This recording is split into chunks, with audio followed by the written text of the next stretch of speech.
Welcome back clean news. चलिए देखते हैं मध्य प्रदेश की 25 फटाफट बड़ी खबरों को। इससे पहले आप एमपी के किस जिले से न्यूज को देख रहे हैं हमें कमेंट बॉक्स में जरूर बताइए। साथ ही डेली अपडेट रहने के लिए चैनल को सब्सक्राइब कर बेल आइकन को दबाना बिल्कुल न भूलें। आज का लाइक एम 3000 है, उम्मीद करते हैं कि आप इसे पूरा करेंगे।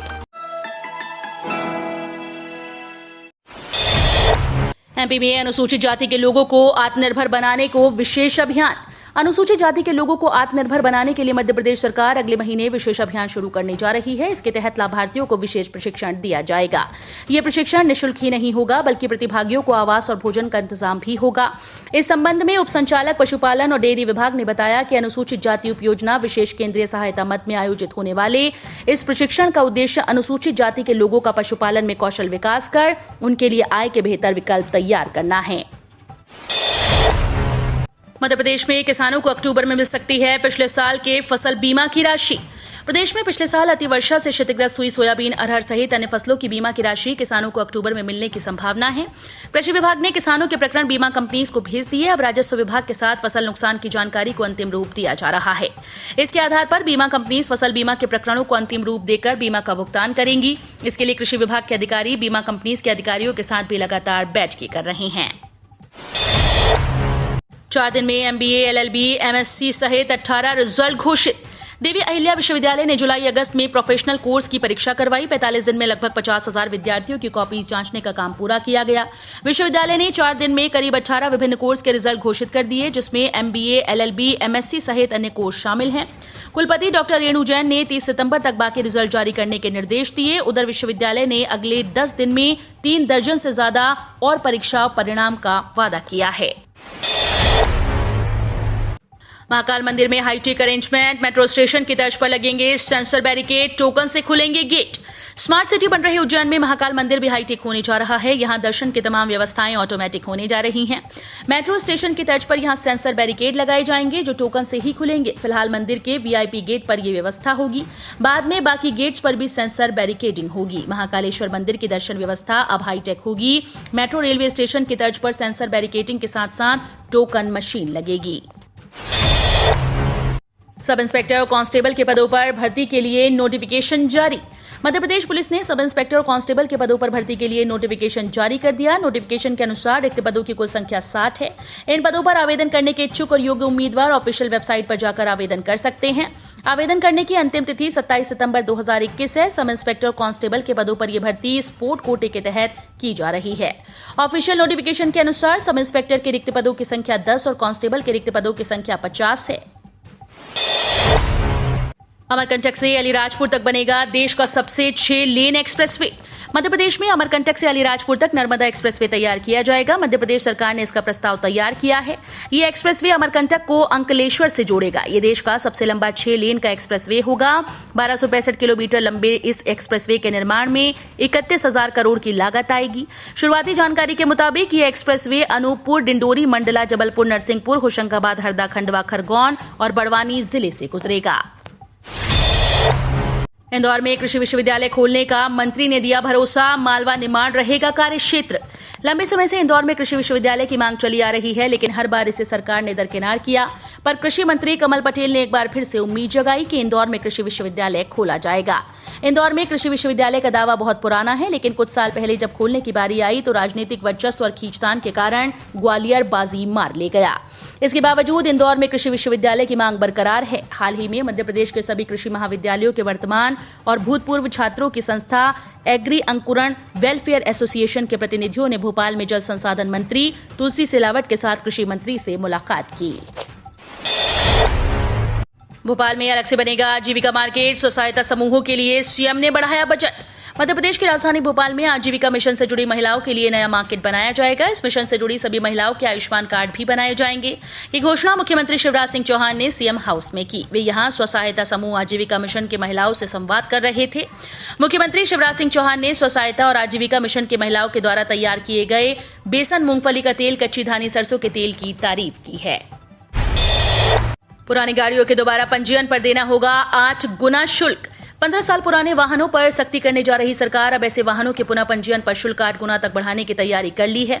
संभावना है कि नोटिफिकेशन कर इसे 1 अक्टूबर से लागू कर दिया जाएगा। ऐसा हुआ तो इंदौर में 15 साल पुराने 2 पहिया वाहन का पुनः पंजीयन करवाने पर 4500 रुपए का शुल्क देना होगा, जबकि कारों के लिए ये राशि 7200 तक हो सकती है। इसके अलावा प्रदेश सरकार द्वारा लिए जाने वाला ग्रीन टैक्स भी चुकाना होगा। इंदौर के आसपास सीएनजी से चलवाइए ट्रैक्टर, गंदे पानी से गैस बनाकर कमा सकते हैं लाखों। केंद्रीय मंत्री नितिन गडकरी ने कहा कि इंदौर में सीएनजी उपलब्ध है। यहां के जनप्रतिनिधि प्रयास करें तो आसपास के किसानों के ट्रैक्टर सीएनजी से चलाए जा सकते हैं। इससे लाखों रुपए बचेंगे। मेरे पास ये विभाग भी है। शहर के आसपास गांव में कई सीएनजी पंप खुलवा दूंगा। देश के किसानों को राहत देना बहुत जरूरी है। इंदौर की निगमायुक्त से आग्रह है कि वे गंदे पानी से ग्रीन हाइड्रोजन एनर्जी के उत्पादन का काम शुरू करें। पमरे का गैर किराया राजस्व से 169 लाख रुपए की अतिरिक्त आय होगी। जबलपुर रेलवे स्टेशन के प्रतीक्षालय के नवीनीकरण और रखरखाव के लिए ROMT नीति के तहत 5 सालों में NRF से लगभग 90.05 लाख रुपए का अतिरिक्त राजस्व प्राप्त करेगा। सतना रेलवे स्टेशन के प्रतीक्षालय के नवीनीकरण और रखरखाव के लिए ROMT नीति के तहत 5 सालों में NRF से लगभग 57.50 लाख रुपए की अतिरिक्त राजस्व होगा। शिवराज सरकार पर कमलनाथ का हमला, बोले दलित आदिवासियों को चुन चुनकर बनाया जा रहा है निशाना। प्रदेश कांग्रेस अध्यक्ष कमलनाथ ने शिवराज सरकार पर निशाना साधते हुए कहा कि ऐसा लग रहा है कि प्रदेश में दलित, आदिवासी, पिछड़े वर्ग, किसान व गरीब को चुन चुनकर निशाना बनाया जा रहा है। इस संबंध में उन्होंने ट्वीट भी किया। उन्होंने कहा कि चाहे खंडवा जिले के मानधाता थाने में एक ओबीसी वर्ग के युवक की पुलिस हिरासत में मौत की घटना हो या ग्वालियर के डबरा में एक आदिवासी महिला को बंदूक तानकर पेड़ से बांधकर मारपीट की घटना, ये घटनाएं बता रही हैं कि आज शिवराज सरकार में कानून व्यवस्था की क्या स्थिति है और किस प्रकार दलित, शोषित, पिछड़े वर्ग, आदिवासी वर्ग के खिलाफ दमन व उत्पीड़न की घटनाएं प्रदेश में रोज घट रही हैं। पीएम मोदी के जन्मदिन पर मंदिरों में सुंदरकांड का पाठ, बीजेपी ने शुरू किया सेवा और समर्पण अभियान। प्रधानमंत्री नरेंद्र मोदी ने अपना 71वां जन्मदिन कल मनाया। इस मौके पर देश भर में भाजपा कार्यकर्ता अपने नेता के लिए दुआएं कर रहे हैं और विभिन्न कार्यक्रमों का आयोजन किया गया। बता दें कि पार्टी पीएम नरेंद्र मोदी के जन्मदिन से लेकर 7 अक्टूबर तक सेवा और समर्पण अभियान चलाएगी। इस अभियान के तहत पार्टी कार्यकर्ता गांव-गांव में जाकर लोगों से संपर्क और संवाद करेंगे। इस दौरान विभिन्न सेवा कार्य भी पार्टी के द्वारा किए जाएंगे। पीएम मोदी ने आज शनिवार को बुलाई सचिवों की बैठक। कैबिनेट के फैसलों और मंत्रालय के कामकाज पर होगा फोकस। पीएम नरेंद्र मोदी ने आज यानी शनिवार शाम सचिवों की बैठक बुलाई। इसमें पीएम विभिन्न मंत्रालयों और विभागों के सचिवों के साथ समीक्षा बैठक करेंगे। शाम 4:30 बजे बुलाई गई इस बैठक में सभी मंत्रालयों के सचिव, प्रिंसिपल सेक्रेटरी और कैबिनेट सेक्रेटरी भी उपस्थित रहेंगे। बैठक में मंत्रालयों के कामकाज की समीक्षा की जाएगी और भविष्य की योजनाओं पर चर्चा होगी।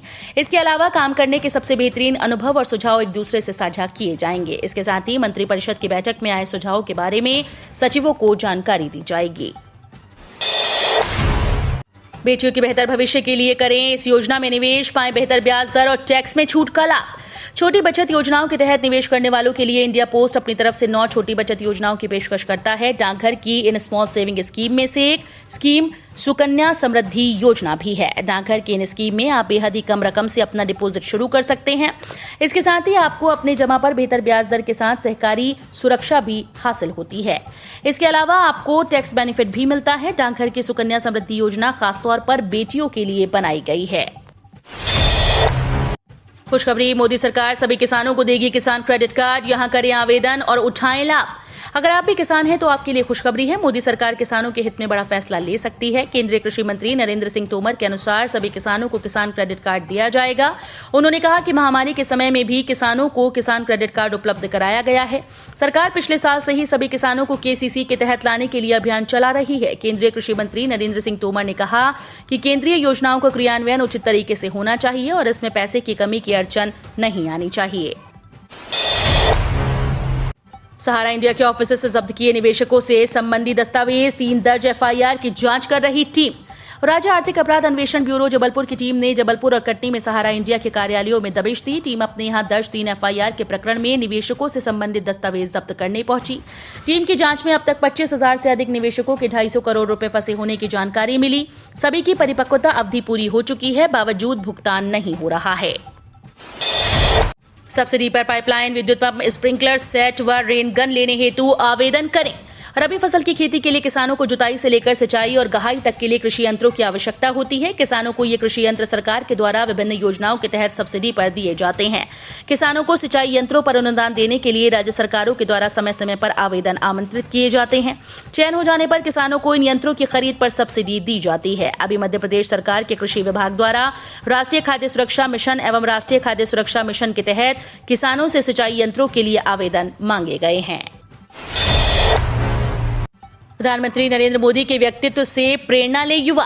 राज्यपाल मंगूभाई पटेल ने कहा कि युवा प्रधानमंत्री नरेंद्र मोदी के व्यक्तित्व से प्रेरणा लें, उनकी दृढ़ इच्छा शक्ति, उच्च मानवीय संवेदनाएं और कर्तव्यों के प्रति समर्पण की भावना को जीवन में उतारें। उत्कृष्टता कौशल में नहीं दृष्टिकोण में होती है। अंतिम लक्ष्य को प्राप्त करने के लिए छोटे छोटे लक्ष्यों को प्राप्त करते हुए आगे बढ़ना चाहिए। राज्यपाल शुक्रवार को राजीव गांधी प्रौद्योगिकी विश्वविद्यालय भोपाल में प्रधानमंत्री के जन्म दिवस पर आयोजित कार्यक्रम को संबोधित कर रहे थे। एसबीआई में आसान हुआ ये जीरो बैलेंस खाता खुलवाना, मुफ्त में मिलेंगी ये सभी सर्विस। एसबीआई के बीएसपीडी अकाउंट के तहत अकाउंट होल्डर्स को वैसी सुविधाएं मिलेंगी जो अन्य सेविंग अकाउंट पर नहीं होती। इस खाते की सबसे बड़ी खासियत ये है कि इसके लिए किसी तरह का मिनिमम या मैक्सिमम बैलेंस रखने की जरूरत नहीं है। इस खाते पर भी सालाना उतना ही ब्याज दिया जाता है जितना स्टेट बैंक के दूसरे बचत खातों पर मिलता है। इस खाते को खोलने के लिए सबसे मुख्य शर्त है कि ग्राहक का कोई दूसरा बचत खाता नहीं होना चाहिए। अगर कोई सेविंग या बेसिक सेविंग अकाउंट है तो ग्राहक को उसे 4 हफ्ते के अंदर बंद करना होगा। एमपी में युवा कांग्रेस ने मनाया बेरोजगारी दिवस। बीजेपी का पलटवार, दिया है रोजगार, कांग्रेस मनाए राहुल सोनिया दिवस। पीएम मोदी के 71वें जन्मदिन पर बीजेपी जहां सेवा ही समर्पण अभियान के तहत प्रदेश भर में तरह तरह के आयोजन कर रही है, वहीं पीएम के जन्मदिन के अवसर पर देश ने वैक्सीनेशन अभियान में नया रिकॉर्ड कायम किया। एक दिन में पहली बार 2 करोड़ से अधिक कोरोना के टीके लगाए गए, तो वहीं कांग्रेस पीएम मोदी के जन्मदिन को बेरोजगारी दिवस के रूप में मना रही है। बता दें कि कांग्रेस ने आरोप लगाया कि पीएम मोदी ने 2 करोड़ रोजगार हर साल देने का वादा किया था, लेकिन 50 लाख लोग बेरोजगार हो गए। मुख्यमंत्री शिवराज सिंह चौहान ने तलब की मानदेय घोटाले की जांच रिपोर्ट। आंगनवाड़ी कार्यकर्ता सहायिकाओं के मानदेय घोटाले की जांच रिपोर्ट मुख्यमंत्री शिवराज सिंह चौहान ने तलब की। अगले 1-2 दिन में महिला एवं बाल विकास विभाग मुख्यमंत्री सचिवालय को रिपोर्ट सौंप सकता है। इसके बाद घोटाले में शामिल अधिकारियों और कर्मचारियों के खिलाफ कार्रवाई को लेकर निर्णय होगा। 22,29,000 को लगा टीका, चौथे नंबर पर रहा मध्य प्रदेश। प्रधानमंत्री नरेंद्र मोदी के जन्मदिवस पर प्रदेश भर में शुक्रवार को आयोजित कोरोना टीकाकरण महाअभियान में शाम 7 बजे तक 22,29,000 लोगों को टीका लगाया गया।